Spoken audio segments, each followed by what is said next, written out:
آج کے جو ہمارے مہمان ہیں وہ بہت دور سے آئے ہیں، بحرین سے آئے ہیں، اور سب سے پہلے ان سے تعارف لیتے ہیں، پھر بحرین کے بارے میں، بحرین کے لوگ کیسے ہیں، وہاں پر تعلیمی سسٹم کیسا ہے، کیا مصروفیات ہے، اس پر بات کریں گے۔ السلام علیکم۔ وعلیکم السلام ورحمۃ اللہ وبرکاتہ۔ کیسے ہیں آپ؟ الحمدللہ، اللہ کا شکر۔ اچھا، آپ کا آبائی تعلق تو ملتان سے ہے، جی۔ تو تھوڑی سی تعلیم کے بارے میں بتائیں گے؟ ابتدائی طور پر میں نے پی ایف کے اسکولوں میں ہی پڑھا۔ ہمارے والد صاحب پاکستان ایئر فورس میں تھے، اور حفظ میں نے دارالعلوم نانک واڑہ میں قاری یاسین صاحب اور قاری یعقوب صاحب کے ہاں سے کیا۔ اچھا، ماشاءاللہ۔ جی، اور اس کے بعد پھر میں مدرسے کی طرف آ گیا۔ ابتدائی تعلیم مدرسے کی معارف القرآن میں رہی، پھر اس کے بعد بنوری ٹاؤن میں آ گیا۔ تو آخری سالوں کی جو میری فراغت رہی وہ قاسم العلوم سے ہوئی، کیونکہ میرا داخلہ بہاؤالدین زکریا یونیورسٹی میں نے بی ایس سائیکالوجی کیا۔ اس کے بعد پھر میں ایئر فورس میں آ گیا۔ اور کتنا عرصہ رہا ایئر فورس میں 4 سال جو ہے وہ رہا۔ اس کے بعد پھر میں نے ایم فل کیا اسی دوران جب میں ایئر فورس میں تھا، کراچی یونیورسٹی سے ایم فل سائیکالوجی، اور اب الحمدللہ وہاں پر پی ایچ ڈی میں میرا داخلہ ہو گیا۔ اچھا، یہ تو ماشاءاللہ کم وقت میں بہت زیادہ آپ نے بتا دیا۔ بحرین میں کیا مصروفیات ہوتی ہیں؟ بحرین میں ہماری مصروفیات یہی جو تعلیم و تعلم کا سلسلہ ہے یہی وہاں پر رہی بطور ماہر نفسیات۔ اچھا، تو وہاں جو بحرین میں جو اسکول ہے وہ کس کا ہے، اور وہاں جو بچے پڑھنے والے ہیں وہ پاکستانی ہیں یا مختلف ممالک ہیں؟ بحرین ایک بہت چھوٹا سا ملک ہے، سب جانتے ہیں گے، تو وہاں ملٹی کلچرل لوگ ہیں۔ جو وہاں کی اپنی آبادی ہے جو اوریجنل بحرینی ہیں وہ کم لوگ ہیں، زیادہ انڈین، پاکستانی اور دوسرے ممالک سے آئے ہوئے لوگ ہیں۔ تو وہاں جو اسکول ہیں وہ اس طرح سے پہچانے جاتے ہیں، یہ کینیڈین اسکول ہے، امریکن ہے، آسٹریلین ہے، پاکستانی ہے، انڈین اسکول ہے، بنگلہ دیشی اسکول ہے۔ تو تقریباً سب ہی نیشنلٹیز کے، حتیٰ کہ فلپائن اسکول بھی وہاں پر، فلپین والوں کا اور تھائی لینڈ والوں کا بھی اپنا اپنا اسکول ہے وہاں پر۔ اور تو وہاں حکومتی اسکول نہیں ہوتے؟ جیسے حکومتی اسکول بھی ہیں، حکومتی اسکول بھی، مدرسے جتنے بھی ہیں ان کو مدرسے کے نام سے، جس طرح سب عرب میں ہیں ان کا وہ اسکول ہیں، سب اسکول وہ موجود ہیں۔ اور اس کے علاوہ ان کی حکومت نے یہ بھی اجازت دی ہے کہ ہر نیشنلٹی والا اپنا اسکول بنا سکتا ہے، اور وہ اسکول بنے ہوئے ہیں کثیر تعداد کے اندر۔ ان میں صرف وہ عرب لوگ ہی پڑھتے ہوں گے، عرب بچے ہی پڑھتے ہوں گے؟ عرب جو اس میں ہیں اس میں صرف عرب پڑھ سکتے ہیں جو عرب کے اسکول ہیں، اور پہلے داخلے ہوتے تھے لیکن اب بند کر دیے انہوں نے۔ اور اب جو باقی نیشنلٹیز کے اسکول ہیں ان میں مختلف لوگ داخلہ لے سکتے ہیں، کرائٹیریا ہے، اس کرائٹیریا کے نظام کے حساب سے ہے۔ چلے، اسکول تو ہو گئے نا، مختلف کمیونٹی نے بنائے ہوئے، مختلف قوموں نے بنائے ہوئے، پھر کالج اور یونیورسٹی میں کہاں جاتے ہوں گے؟ کالج اور یونیورسٹیاں وہاں پر بنی ہوئی ہیں، امریکن یونیورسٹی بھی بنی ہوئی ہے، ملائیشیا کی بھی ایک یونیورسٹی ہے، اور اس طرح مختلف ملکوں نے اپنی وہاں پرائیویٹ یونیورسٹیاں بنائی ہوئی ہیں۔ اور جو ان کی اپنی یونیورسٹی ہے بحرین، یونیورسٹی آف بحرین، وہاں پر ایک موجود ہے یونیورسٹی آف بحرین، اس میں سب لوگ داخلہ لے سکتے ہیں، لیکن ان کے ہاں فیس کا فرق ہے۔ جو وہاں کے مقامی لوگ ہیں ان کے لیے فیس بہت کم ہے، اور جو خارجی ہیں جن کو ایکسپیٹس کہتے ہیں ان کے لیے فیس کئی 100 گنا زیادہ ہے۔ اچھا جی۔ اچھا، بحرین کی آبادی کتنی کے؟ تقریباً 28 لاکھ کے قریب لوگ رہتے ہیں وہاں پر، اور جو ان کے اپنے نیشنل ہیں وہاں کے رہنے والے لوگ وہ 8 لاکھ کے قریب بتاتے ہیں۔ وہ ایک اندازے کے مطابق یہ تقریباً 16 کلومیٹر چوڑا اور 50 کلومیٹر لمبا ملک ہے کل۔ جی کل۔ اور اس کو بحرین آپ جانتے ہیں کہ اس لیے کہا جاتا ہے کہ یہ ایک زمین کا ایسے ٹکڑا ہے، اس کے اس طرف بھی سمندر ہے اور اس طرف بھی سمندر ہے، تو 2 باہر ہو گئے تو پھر بحرین۔ اچھا، تو وہاں پر روزگار آسانی سے لوگوں کو مل جاتا ہے؟ جو 2017 اور 18 کے بعد کے حالات ہیں، معاشی حالات پوری دنیا میں کرونا کے بعد سے بدلے ہیں، تو اس حساب سے وہاں پر باقی خلیج ممالک کی بنسبت وہاں پر روزگار کے مواقع کم ہیں۔ مثال کے طور پہ جس دوران میں وہاں پر تھا تو ایک آدمی جس کی تنخواہ 150-200 دینار ہے، جو سعودی میں 1500-2000 ریال بنتے ہیں، تو یہ یہاں پر 150-200 کے قریب ہے۔ سعودیہ میں انہی لوگوں کی تنخواہ 2000 سے شروع ہوتی ہے۔ اچھا، ہاں، تو یہاں پر تنخواہ اور دوسری چیزیں کم ہیں۔ یہیں کے جو لوگ ہیں مقامی، یہ گلف کے اندر ان کے اپنے ادارے بنے ہوئے ہیں بحرین کی حکومت کے، جو اپنے لوگوں کو، اپنے نیشنل کو یہاں سے مختلف جو عرب کے ممالک ہیں وہاں پر جابس کے لیے بھیجتے ہیں۔ اچھا، ایسا ہوتا ہے کہ یورپی ممالک میں نا، اگر کسی کو روزگار نہیں ہے، بے روزگار ہے، تو حکومت ان کو غربت الاؤنس دیتی ہے یا اتنی تنخواہ دیتی ہے کہ گزر بسر کر سکے۔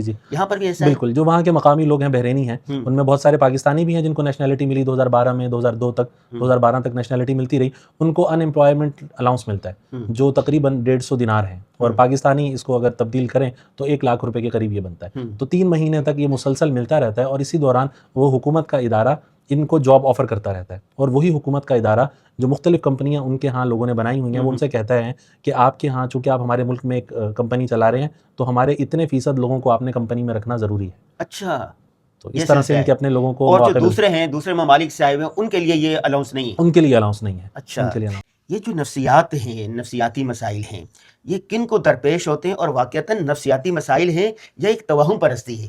دیکھیے نفسیاتی مسائل ہم کہیں گے کس کو، تھوڑا سا اس پہ ایک چھوٹا سا جملہ سمجھ لیں. روز مرہ کی زندگی اگر کوئی انسان اپنی عام ضرورت کے مطابق، عام انسان جس طرح گزار رہے ہیں سب، اس طرح نارمل نہیں گزار پاتا، اس میں اس کو گزارنے میں روز مرہ کے امور جو اس نے گزارنے ہیں یا ان کا سامنا مسائل کو حل کرنا ہے، اگر وہ ان کو حل نہیں کر پاتا تو اس کو ہم کہتے ہیں کہ یہ اب نارمل ہے یا اس میں نفسیاتی مسائل آ گئے ہیں. یہ ہو گیا ہمارا سب سے پہلے اس کی تشخیص. اب کوئی بھی شخص جو اپنی زندگی کے 24 گھنٹے میں اپنی زندگی کو عام روٹین سے نہیں گزار پا رہا تو مطلب اس کو نفسیاتی مسائل ہیں، اور جو گزار پا رہا ہے تو مطلب یہ کہ وہ فی الحال ایک سبب یہ ہے نفسیاتی مسئلہ یہ ہے کہ اگر اسے صحیح چل رہا ہے تو وہ صحیح آدمی، اس کو اپنے آپ کو نفسیاتی نہیں سمجھنا چاہیے. اچھا ڈاکٹر عمر فاروق صاحب، ایسا بھی ہوتا ہے کہ ایک آدمی دیکھتا ہے کہ میرا بھائی تو اتنا مالدار ہو گیا، اس کے پاس گاڑی ہے، گھر ہے، فلاں ہے، میرے پاس نہیں ہے، پھر وہ سوچتا ہے کہ جب دونوں ہیں تو وہ کیوں چلے گیا، میں کیوں ہار گیا. دوسرا یہ بھی ہوتا ہے کہ ایک عورت ہے، اس کی شادی نہیں ہو رہی، وہ کہتی ہے کہ میری شادی کیوں نہیں ہو رہی. ایک لڑکا ہے، اس کو رشتہ نہیں مل رہا، وہ چل جاتا ہے. یہ بھی نفسیاتی مسائل میں آتا ہے. جی یہ ایک وقت تک جب سٹریس بڑھ جاتا ہے اور پریشانی اور انزائٹی بڑھ جاتی ہے تو یہ چیزیں سوچتے جب ہر چیز کا اللہ تعالیٰ نے ایک وقت رکھا ہے، جس طرح بچپن کا ایک وقت ہے، کھیل کود اس میں رہتا ہے انسان کا، جوانی میں اس کا ایک وقت ہے جس میں اس کے مختلف چیزیں جو اس کی محبت کی کہہ لیں، دوسری چیزیں اس میں زندہ رہتی ہیں. لیکن جیسے ہی انسان کی ایک ایج تک اس کو اس کی ضرورت نہ ملے، یہ پورا ایک ماڈل بنتا ہے. تو اگر اس کو اس کی ایج میں وہ ضرورت نہ ملے، ہر ایج کو ڈیفائن کیا ہوا ہے کہ بھئی 1 سے لے کے 3 سال تک، پھر 3 سے لے کے 12 سال تک کی کچھ ضرورتیں ہیں، پھر 12 سے 24 تک سال تک کی کچھ ضرورتیں ہیں، پھر 24 سے لے کے 40 سال تک کی کچھ ضرورتیں ہیں. یہ ساری نفسیات میں موجود ہیں. اب یہ مختلف تھیولوجسٹ تھے جنہوں نے یہ دی. اب یہ سب اگر وہ ضرورتیں پوری نہ ہو تو وہ انسان ان مشکلات میں آ جاتا ہے.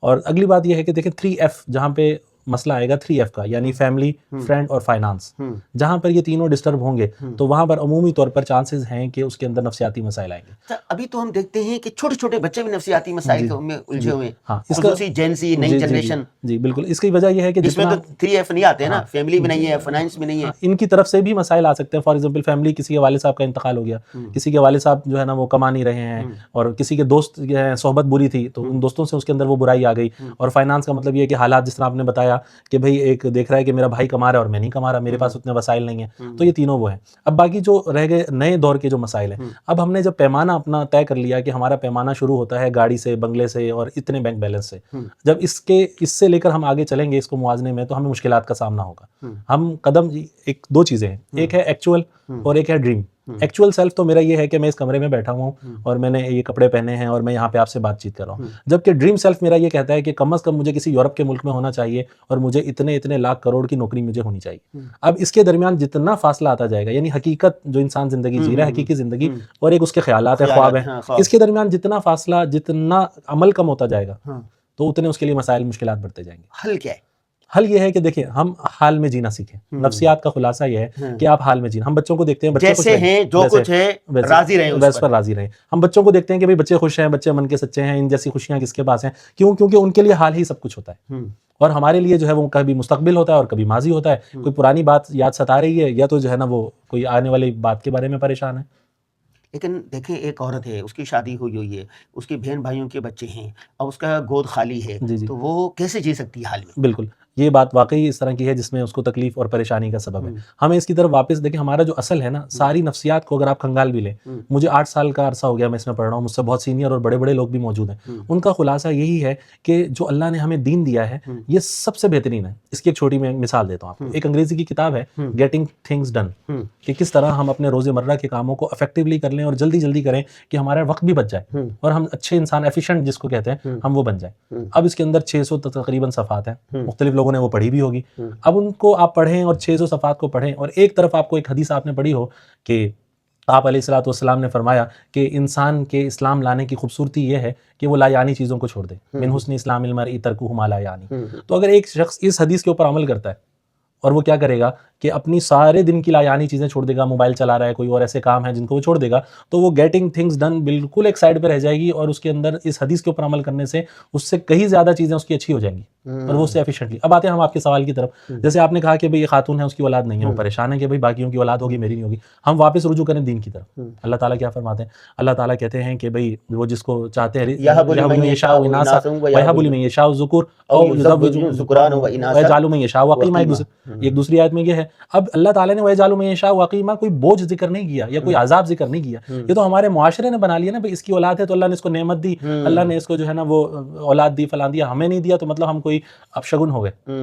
تو یہ تو ہماری اپنی سوچ ہے. ہمیں واپس قسمت پر راضی رہیں، تقدیر پر راضی رہیں، بالکل جو اللہ نے دیا ہے اس کے اوپر راضی رہیں. اچھا آخری بات ہے کہ اس کے لیے کوئی مسنون عمل بھی ہے کہ انسان نفسیات سے نکل سکے، ان کوئی آیات پڑھے، کوئی وظیفہ ہو؟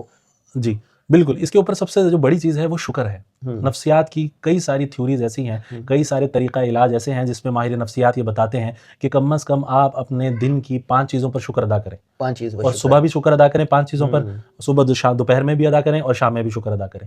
تو جب آپ یہ شکر ادا کریں گے تو آپ جانتے ہیں کہ دینی طور پر بھی اللہ تعالیٰ کے ہاں سے ہمارے اوپر کتنے انعامات ہیں کہ نعمتیں بڑھتی رہیں گی، اور جو ہماری پریشانیاں ہیں آگے کی لے کر اور پیچھے کے بارے میں جو غم ہیں وہ سب مٹتے جائیں گے. اچھا یہ تو روحانی طور پر بتا دیا نا، اگر کوئی واقعتاً ڈپریشن میں چلے گیا، ٹینشن میں چلے گیا ہے، تو اس کا میڈیکل بھی علاج ہے یا نہیں؟ دیکھیں جب روز مرہ کی روٹین ڈسٹرب ہو گئی تو سب سے پہلا کام اس کا یہ ہے کہ اس کو ڈاکٹر کے پاس جانا ہے، اور جب وہ ڈاکٹر کے پاس جائے گا یہ اس کے علاج کے لیے ڈاکٹر اس کو باقاعدہ ایک دوائی چلائیں گے.